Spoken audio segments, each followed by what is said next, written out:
ಆತ್ಮೀಯ ವಿಜ್ಞಾನಾಸಕ್ತ ಬಂಧುಗಳೇ, ಮಾತಿಗಿಂತ ಕೃತಿ ಮೇಲು ಎಂಬುದು ಈ ವೈಜ್ಞಾನಿಕ ಸಂಸ್ಥೆಯ ಸ್ಥಾಪಕ ಒಡನಾಡಿಗಳ ಧ್ಯೇಯವಾಕ್ಯ. ಅಂದುಕೊಂಡದ್ದನ್ನು ಸಾಧಿಸಿ ತೋರಿಸಿದ್ದು ದಶಕದ ಇತಿಹಾಸ.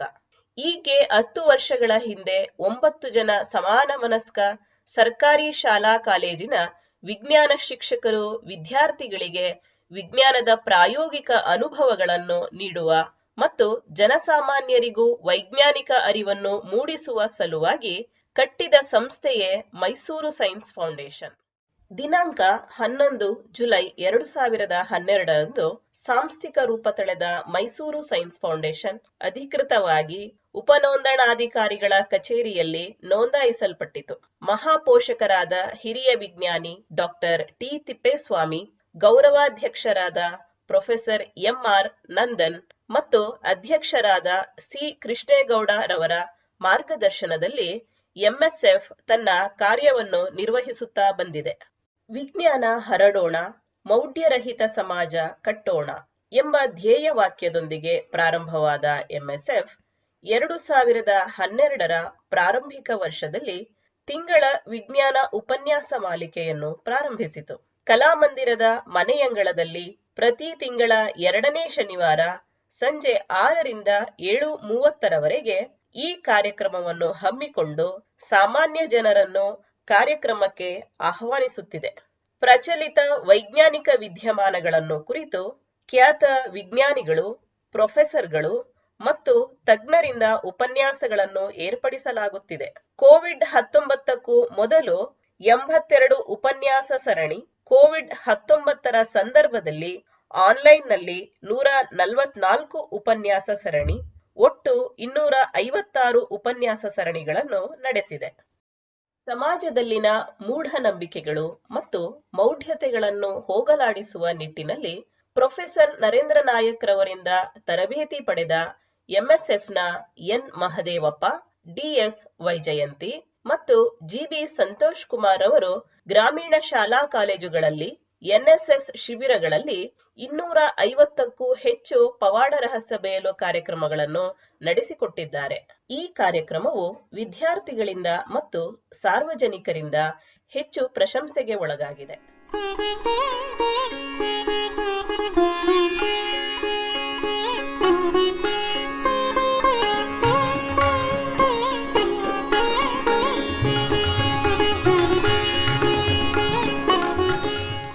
ಎಂಎಸ್ಎಫ್ನ ಉಪಾಧ್ಯಕ್ಷರಾದ ಡಾಕ್ಟರ್ ಟಿ ಶಿವಲಿಂಗಸ್ವಾಮಿ ರವರ ಮಾರ್ಗದರ್ಶನದಲ್ಲಿ 4 ದಿನಗಳ ಕಾಸ್ಮೋಸ್ ಕಾರ್ಯಾಗಾರವನ್ನು 2013ರಲ್ಲಿ ಪ್ರಾರಂಭಿಸಲಾಯಿತು. ಈ ಕಾರ್ಯಾಗಾರದಲ್ಲಿ ವಿದ್ಯಾರ್ಥಿಗಳು ದೂರದರ್ಶಕ ತಯಾರಿಕೆ, ಬೆಳಗಿನ ಹೊತ್ತು ಸೂರ್ಯನ ಬೆಳಕನ್ನು ಬಳಸಿ ಹಲವಾರು ಖಗೋಳ ವಿಜ್ಞಾನ ಪ್ರಯೋಗಗಳು ಮತ್ತು ಮಾದರಿಗಳ ತಯಾರಿಕೆಗಳನ್ನು ಮಾಡುತ್ತಾರೆ. ಈ ಕಾರ್ಯಾಗಾರವನ್ನು 2 ಬಾರಿ ಉದ್ಘಾಟಿಸಿದ ನಮ್ಮ ಹೆಮ್ಮೆಯ ಇಸ್ರೋನ ವಿಶ್ರಾಂತ ಅಧ್ಯಕ್ಷರಾದ ಶ್ರೀ ಎಎಸ್ ಕಿರಣ್ ಕುಮಾರ್ ರವರು ಈ ಕಾರ್ಯಾಗಾರವನ್ನು ಶ್ಲಾಘಿಸಿದ್ದಾರೆ.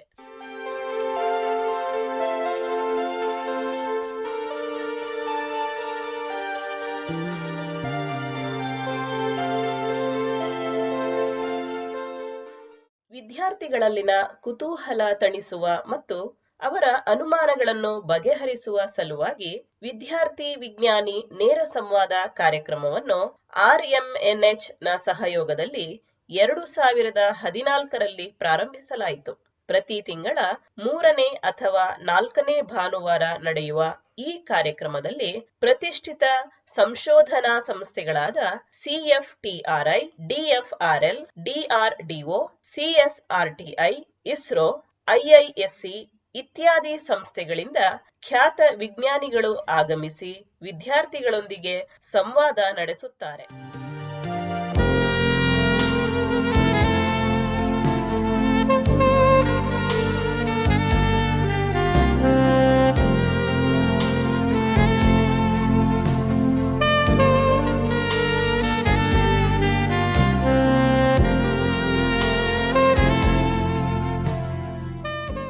ಪಟಾಕಿ ಸುಡುವುದರಿಂದ ಉಂಟಾಗುವ ದುಷ್ಪರಿಣಾಮಗಳ ಬಗ್ಗೆ ಅರಿವು ಮೂಡಿಸುವ ಸಲುವಾಗಿ ಆರ್ಎಂಎನ್ಎಚ್ ನ ಸಹಯೋಗದಲ್ಲಿ ಪರಿಸರದ ಪಥದೆಡೆಗೆ ದೀಪಾವಳಿ ರಥ ಟ್ಯಾಬ್ಲೋ ತಯಾರಿಸಿ ಮೈಸೂರಿನ ಪ್ರಮುಖ ರಸ್ತೆಗಳಲ್ಲಿ, ಶಾಲಾ ಕಾಲೇಜುಗಳಲ್ಲಿ ಕರಪತ್ರಗಳನ್ನು ಹಂಚಿ ವಿಜ್ಞಾನ ಗೀತೆಗಳನ್ನು ಹಾಡಿ ಜಾಗೃತಿ ಮೂಡಿಸಲಾಗುತ್ತಿದೆ.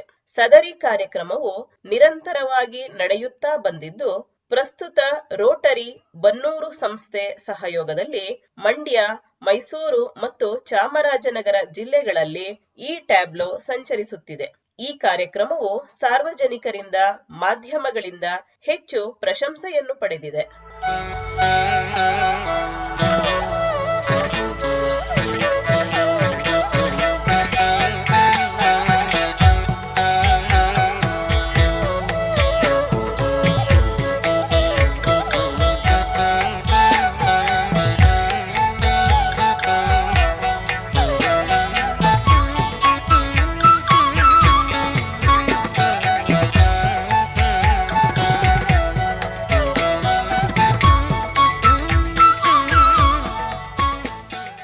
ಎರಡು 2015ರಲ್ಲಿ ರಾಜ್ಯ ಮಟ್ಟದ ಶ್ರೀ GS ಬಸವರಾಜಪ್ಪ ಅತ್ಯುತ್ತಮ ವಿಜ್ಞಾನ ಸಂವಹನಕಾರ ಪ್ರಶಸ್ತಿಯನ್ನು ಸ್ಥಾಪಿಸಿ ವಿಜ್ಞಾನ ಸಂವಹನ ಕ್ಷೇತ್ರದಲ್ಲಿ ಉತ್ತಮ ಕೆಲಸ ಮಾಡುವವರನ್ನು ಗುರುತಿಸಿ ಪ್ರಶಸ್ತಿಯನ್ನು ನೀಡಲಾಗುತ್ತಿದೆ.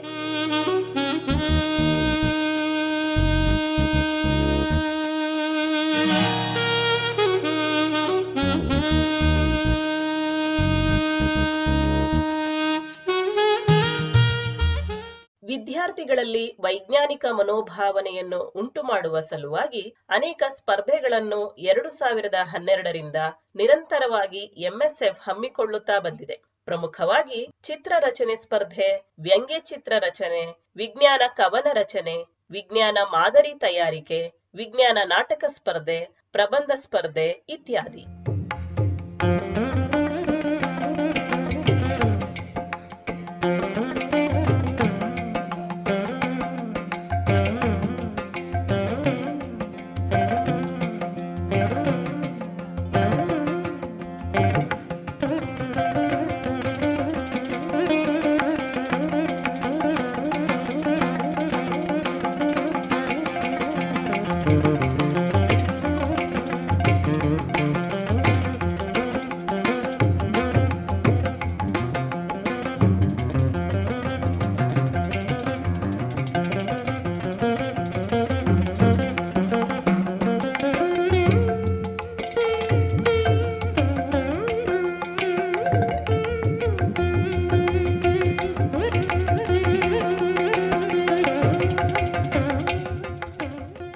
ಎರಡು 2016ರಲ್ಲಿ MSFಗೆ 5 ವರ್ಷ ತುಂಬಿದ ಸವಿನೆನಪಿಗಾಗಿ ಮೈಸೂರಿನ ವಿವಿಧ ಶಾಲಾ ಕಾಲೇಜುಗಳಿಂದ 1200ಕ್ಕೂ ಹೆಚ್ಚು ವಿದ್ಯಾರ್ಥಿಗಳಿಗೆ ಮೈಸೂರಿನ ಕಲಾಮಂದಿರದಲ್ಲಿ ಇಸ್ರೋನ ಹಿರಿಯ ವಿಜ್ಞಾನಿ ಪದ್ಮವಿಭೂಷಣ ಶ್ರೀ BN ಸುರೇಶ್ ರವರಿಂದ ಉಪನ್ಯಾಸ ಏರ್ಪಡಿಸಲಾಗಿತ್ತು.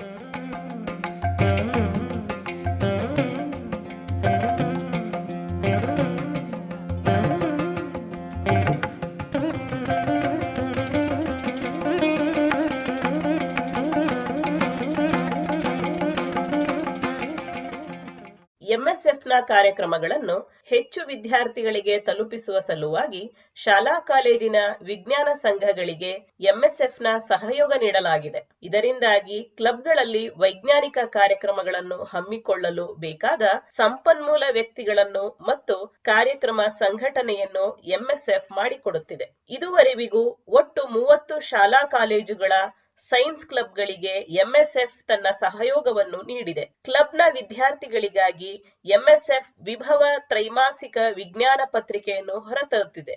2500ಕ್ಕೂ ಹೆಚ್ಚು ವಿದ್ಯಾರ್ಥಿಗಳು ಇದರ ಚಂದಾದಾರರಾಗಿದ್ದಾರೆ. ಇದರ ಸಂಪಾದಕತ್ವವನ್ನು ಪ್ರೊಫೆಸರ್ MR ನಂದನ್ ರವರು ವಹಿಸಿಕೊಂಡಿದ್ದಾರೆ.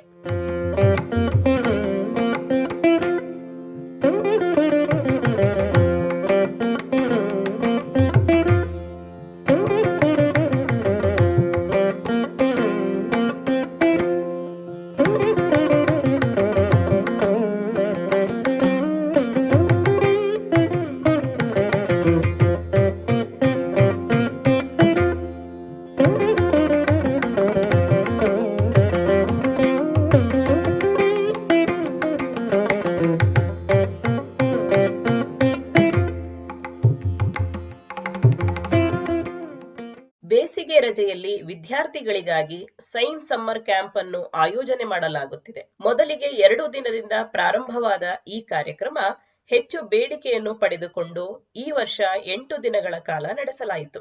ರಾಜ್ಯದ ವಿವಿಧ ಜಿಲ್ಲೆಗಳಿಂದ ಭಾಗವಹಿಸುವ ವಿದ್ಯಾರ್ಥಿಗಳು ಈ ಶಿಬಿರದಲ್ಲಿ ಭೌತಶಾಸ್ತ್ರ, ರಸಾಯನಶಾಸ್ತ್ರ, ಜೀವಶಾಸ್ತ್ರ ಮತ್ತು ಗಣಿತದ ವಿವಿಧ ಮಾದರಿಗಳು ಮತ್ತು ಪ್ರಯೋಗಗಳನ್ನು ಮಾಡುತ್ತಾರೆ. ವಿದ್ಯಾರ್ಥಿಗಳು ಮಾಡುವ ಮಾದರಿ ಮತ್ತು ಪ್ರಯೋಗಗಳನ್ನು ಅವರೇ ಕೊಂಡೊಯ್ಯುತ್ತಾರೆ. ಇದು ಈ ಶಿಬಿರದ ವಿಶೇಷತೆ.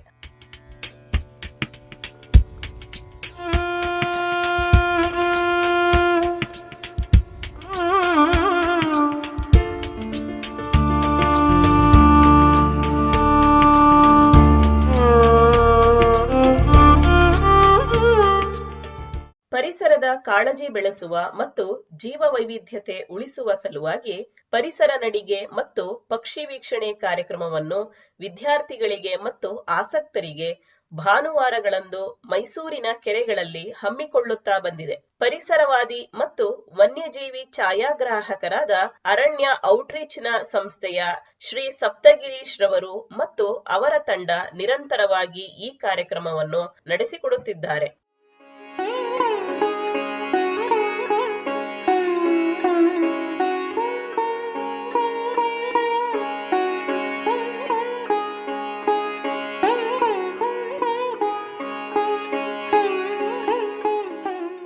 ವಿದ್ಯಾರ್ಥಿಗಳಿಗೆ ಆಕಾಶಕಾಯಗಳನ್ನು ಪರಿಚಯಿಸುವ ಮತ್ತು ಪತ್ತೆ ಹಚ್ಚುವುದನ್ನು ಕಲಿಸುವ ಸಲುವಾಗಿ ಆಕಾಶ ವೀಕ್ಷಣೆ ಕಾರ್ಯಕ್ರಮವನ್ನು ನಿರಂತರವಾಗಿ ಹಮ್ಮಿಕೊಳ್ಳಲಾಗುತ್ತಿದೆ. ಶ್ರೀ ಕಿರಣ್ ಪ್ರಸಾದ್ ಮತ್ತು ಶ್ರೀ ಟಿ ಶಿವಲಿಂಗಸ್ವಾಮಿ ರವರು ಈ ಕಾರ್ಯಕ್ರಮವನ್ನು ನಡೆಸಿಕೊಡುತ್ತಿದ್ದಾರೆ.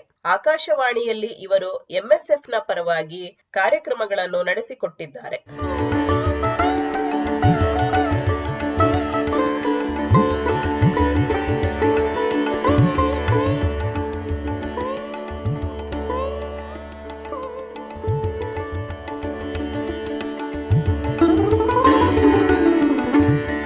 ಗ್ರಹಣಗಳ ಸಂದರ್ಭದಲ್ಲಿ ಎಕ್ಸೆಲ್ ಪಬ್ಲಿಕ್ ಶಾಲೆಯ ಸಹಯೋಗದೊಂದಿಗೆ ದೂರದರ್ಶಕದ ಮೂಲಕ ಮೈಸೂರಿನ ಸಾವಿರಾರು ಜನರಿಗೆ ಗ್ರಹಣ ವೀಕ್ಷಣೆಗೆ ಅವಕಾಶ ಮಾಡಿಕೊಡಲಾಗಿದೆ. 2019ರ ಕಂಕಣ ಸೂರ್ಯಗ್ರಹಣ ವೀಕ್ಷಣೆಗಾಗಿ ವಿಜಯ ಕರ್ನಾಟಕ ದಿನಪತ್ರಿಕೆ ಮತ್ತು ಜಿಲ್ಲಾ ಆಡಳಿತದ ಸಹಕಾರದೊಂದಿಗೆ ವಿಶ್ವವಿದ್ಯಾನಿಲಯದ ಓವಲ್ ಮೈದಾನದಲ್ಲಿ 2500ಕ್ಕೂ ಹೆಚ್ಚು ವಿದ್ಯಾರ್ಥಿಗಳಿಗೆ ಉಚಿತವಾಗಿ ಸೌರ ಕನ್ನಡಕಗಳನ್ನು ಹಂಚಿ ಗ್ರಹಣ ವೀಕ್ಷಣೆಗೆ ಅವಕಾಶ ಮಾಡಿಕೊಡಲಾಯಿತು.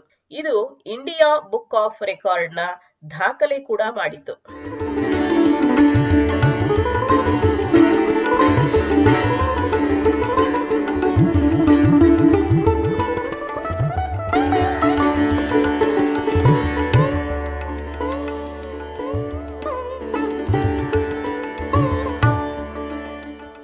ಗ್ರಾಮೀಣ ಸರ್ಕಾರಿ ಶಾಲಾ ವಿದ್ಯಾರ್ಥಿಗಳಿಗೆ ಅನೇಕ ವೈಜ್ಞಾನಿಕ ಕಾರ್ಯಕ್ರಮಗಳನ್ನು ಅವರ ಶಾಲೆಗಳಲ್ಲೇ ಹಮ್ಮಿಕೊಳ್ಳಲಾಗುತ್ತಿದೆ. ಪ್ರಮುಖವಾಗಿ ವಿಜ್ಞಾನ ಕಾರ್ಯಾಗಾರ, ವಿಜ್ಞಾನ ಮಾದರಿ ತಯಾರಿಕೆ, ಆಕಾಶ ವೀಕ್ಷಣೆ, ವಿಡಿಯೋ ಪ್ರದರ್ಶನ, ಗಣಿತ ಕುಣಿತ, ಪೇಪರ್ ಓರಿಗಾಮಿ ಇತ್ಯಾದಿ. 2022ರಲ್ಲಿ ಮಂಡ್ಯ ಜಿಲ್ಲೆ ಮದ್ದೂರು ತಾಲೂಕಿನ ಹೊಸಗಾವಿ ಸರ್ಕಾರಿ ಪ್ರೌಢಶಾಲೆಯಲ್ಲಿ 15 ದಿನಗಳ ಬೇಸಿಗೆ ಶಿಬಿರವನ್ನು ಹಮ್ಮಿಕೊಂಡಿದ್ದೆವು.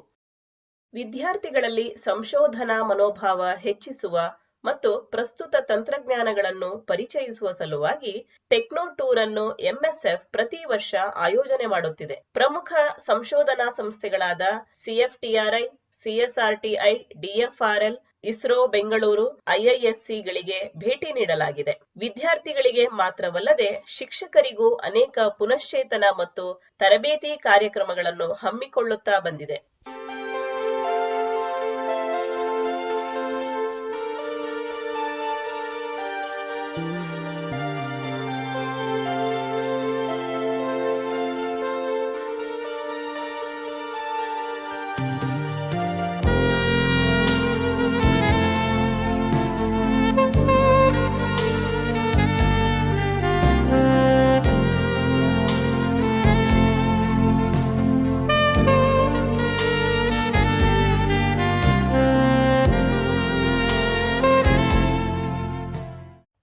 ನ ಕಂಪ್ಲೀಟ್ ಲಾಕ್ಡೌನ್ ಸಂದರ್ಭದಲ್ಲಿ ವಿದ್ಯಾರ್ಥಿಗಳಿಗಾಗಿ ಮನೆಯಲ್ಲೇ ವಿಜ್ಞಾನ ಪ್ರಯೋಗ ಮಾಡಿ ಎಂಬ 17 ದಿನಗಳ ಆನ್ಲೈನ್ ಪ್ರಾಯೋಗಿಕ ಕಾರ್ಯಕ್ರಮ ಹಮ್ಮಿಕೊಳ್ಳಲಾಯಿತು. ವಿದ್ಯಾರ್ಥಿಗಳು ಮನೆಯಲ್ಲೇ ಸಿಗುವ ವಸ್ತುಗಳನ್ನು ಬಳಸಿ ಸಂಪನ್ಮೂಲ ವ್ಯಕ್ತಿಗಳ ಮಾರ್ಗದರ್ಶನದಲ್ಲಿ ಮನೆಯಲ್ಲೇ ವಿಜ್ಞಾನ ಪ್ರಯೋಗಗಳನ್ನು ಮಾಡಿದರು. ಈ ಕಾರ್ಯಕ್ರಮ ಪೋಷಕರಿಂದ, ವಿದ್ಯಾರ್ಥಿಗಳಿಂದ, ಶಿಕ್ಷಕರಿಂದ ಮೆಚ್ಚುಗೆಯನ್ನು ಪಡೆಯಿತು. ಅಷ್ಟೇ ಅಲ್ಲದೆ ಇಸ್ರೋನ ಹಿರಿಯ ವಿಜ್ಞಾನಿ ಶ್ರೀ CR ಸತ್ಯಾರವರಿಂದ ಪ್ರಶಂಸೆಗೆ ಒಳಗಾಯಿತು. ಎಂಎಸ್ಎಫ್ ಕರ್ನಾಟಕ ರಾಜ್ಯ ವಿಜ್ಞಾನ ಪರಿಷತ್ತಿನ ದಾನಿ ಸಂಸ್ಥೆಯಾಗಿದೆ ಮತ್ತು ವಿಜ್ಞಾನ್ ಪ್ರಸಾರ್ನ ಅಫಿಲಿಯೇಷನ್ ಪಡೆದ ಸಂಸ್ಥೆಯಾಗಿದೆ. ಎಂಎಸ್ಎಫ್ನ ಕಾರ್ಯವೈಖರಿಯನ್ನು ಗಮನಿಸಿದ ವಿಜ್ಞಾನ್ ಪ್ರಸಾರ್ 2 ಬಾರಿ ಗೋಲ್ಡ್ ಕ್ಯಾಟಗರಿ ಪ್ರಶಸ್ತಿಯನ್ನು ಎಂಎಸ್ಎಫ್ಗೆ ನೀಡಿದೆ. ಇದು ಎಂಎಸ್ಎಫ್ನ ಜವಾಬ್ದಾರಿಯನ್ನು ಮತ್ತಷ್ಟು ಹೆಚ್ಚಿಸಿದೆ. ಭಾನುವಾರದ ವಿಜ್ಞಾನ ಕಾರ್ಯಾಗಾರಗಳು, ಮನೆ ಮನೆಗೆ ವಿಜ್ಞಾನ ಕಾರ್ಯಕ್ರಮ ಮತ್ತು ವಿದ್ಯಾರ್ಥಿಗಳು ವೈಜ್ಞಾನಿಕ ಪ್ರಯೋಗಗಳನ್ನು ಕೈಗೊಳ್ಳಲು ಮುಕ್ತ ಪ್ರಯೋಗಾಲಯದ ಸ್ಥಾಪನೆ ಇವು ಎಂಎಸ್ಎಫ್ನ ಮುಂದಿನ ಪ್ರಮುಖ ಯೋಜನೆಗಳು. 10 ವರ್ಷದ ಈ ಎಲ್ಲಾ ಕಾರ್ಯಕ್ರಮಗಳು ಯಾವುದೇ ಪ್ರತಿಫಲಾಪೇಕ್ಷೆ ಇಲ್ಲದೆ ಭಾಗವಹಿಸಿದ ಮತ್ತು ಸಹಕರಿಸಿದ ವಿಜ್ಞಾನಿಗಳು, ಸಂಪನ್ಮೂಲ ವ್ಯಕ್ತಿಗಳು, ಶಾಲಾ ಆಡಳಿತ ವರ್ಗ, ಪ್ರಾಂಶುಪಾಲರು, ಮುಖ್ಯ ಶಿಕ್ಷಕರು, ಕ್ಲಬ್ ಸಂಯೋಜಕರು, ವೈಜ್ಞಾನಿಕ ಸಂಸ್ಥೆಗಳಿಂದ ಸಾಧ್ಯವಾಗಿದೆಯೇ ಹೊರತು ಕೇವಲ ನಮ್ಮಿಂದಲ್ಲ. ಅವರಿಗೆ ನಮ್ಮ ತುಂಬು ಹೃದಯದ ಧನ್ಯವಾದಗಳು. ನಮ್ಮ ಈ ಕಾರ್ಯವನ್ನು ಶ್ಲಾಘಿಸಿ ಪತ್ರಿಕೆಗಳಲ್ಲಿ ಲೇಖನಗಳನ್ನು ಮತ್ತು ನಮ್ಮ ಕಾರ್ಯಕ್ರಮಗಳನ್ನು ಪ್ರಕಟಿಸಿದ ಮಾಧ್ಯಮದವರಿಗೂ ನಮ್ಮ ತುಂಬು ಹೃದಯದ ಧನ್ಯವಾದಗಳು. ಇಸ್ರೋನ ಹಲವು ವಿಜ್ಞಾನಿಗಳನ್ನು ಪರಿಚಯಿಸಿ ಮತ್ತು ಸ್ವತಃ ತಾವೇ 100 ಉಪನ್ಯಾಸಗಳನ್ನು ನೀಡಿ ಮತ್ತು ನಮಗೆ ಶ್ರೀಹರಿಕೋಟಾದ ರಾಕೆಟ್ ಉಡಾವಣಾ ಕೇಂದ್ರವನ್ನು ವೀಕ್ಷಿಸಲು ಅವಕಾಶ ಮಾಡಿಕೊಟ್ಟ ಇಸ್ರೋ ವಿಜ್ಞಾನಿ CD ಪ್ರಸಾದ್ ರವರಿಗೆ ಹಾಗೂ ಎಂಎಸ್ಎಫ್ನ ಹಲವು ಹೊಸ ಕಾರ್ಯಕ್ರಮಗಳನ್ನು ರೂಪಿಸಿದಾಗ ಪ್ರಾರಂಭಿಕ ಹಂತದಲ್ಲಿ ಬೇಕಾದ ಆರ್ಥಿಕ ಸಹಾಯವನ್ನು ಖಜಾಂಚಿಗಳಾದ MGN ಪ್ರಸಾದ್ ರವರು ನೀಡಿ ಎಂಎಸ್ಎಫ್ ಅನ್ನು ಮುನ್ನಡೆಸಿದ್ದಾರೆ. ಅವರಿಗೂ ಈ ಸಂದರ್ಭದಲ್ಲಿ ವಿಶೇಷ ಕೃತಜ್ಞತೆಯನ್ನು ಅರ್ಪಿಸುತ್ತಿದ್ದೇವೆ.